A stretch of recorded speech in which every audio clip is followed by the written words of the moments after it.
വീട്ടിൽ ഒരു സ്ലാബ് വാർക്കാനുണ്ടെങ്കിൽ അതിൻ്റെ ഉടമസ്ഥൻ 3/4 ഇഞ്ച് സിമെൻ്റ് എല്ലാം ഓർഡർ ചെയ്യും. അപ്പം അത് അടുത്തുള്ള ഒരു ടിപ്പറുകാരൻ്റെ ഇടയ്ക്ക് ആയിരിക്കും പറയുന്നത്, ഒരു 1000 അടി മെറ്റിൽ കൊണ്ടുവരണമെന്ന് പറയും. ഉടനെ തന്നെ ഒരു ടിപ്പറുകാരൻ വന്ന് 1000 അടി മെറ്റിൽ ഇറക്കിയെന്ന് പറയും. അതിന് യഥാർത്ഥത്തിൽ അളന്നൊന്ന് നോക്കുകയോ അല്ലെങ്കിൽ അത് ഉറപ്പുണ്ടോ എന്ന് ആ കസ്റ്റമർ ഉറപ്പ് വരുത്തത്തില്ലായിരിക്കും. അപ്പോൾ അതിനുള്ള പൈസയും കൊടുക്കും. അതേപോലെ തന്നെ ഈ സിമെൻ്റ് ആണെങ്കിലും കൊണ്ടുവന്ന് 200 ചാക്ക് കൊണ്ട് സൈറ്റിൽ ഇറക്കി വെക്കും. അന്നേരം അത് പൊട്ടിച്ചിടുമ്പോഴത്തേക്ക് അതിന് ഒത്തിരി നഷ്ടങ്ങൾ വരും.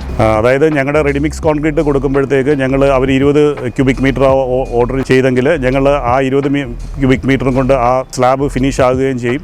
ആ 20 ക്യൂബിക് മീറ്ററിൻ്റെ പണം മാത്രമേ ഞങ്ങൾ വാങ്ങിക്കത്തേ ഉള്ളൂ. അപ്പം അങ്ങനെ വെച്ച് നോക്കുമ്പോഴത്തേക്ക് അവർക്ക് കറക്റ്റായിട്ടുള്ള ഒരു ബഡ്ജറ്റ് ചെയ്യാൻ പറ്റും.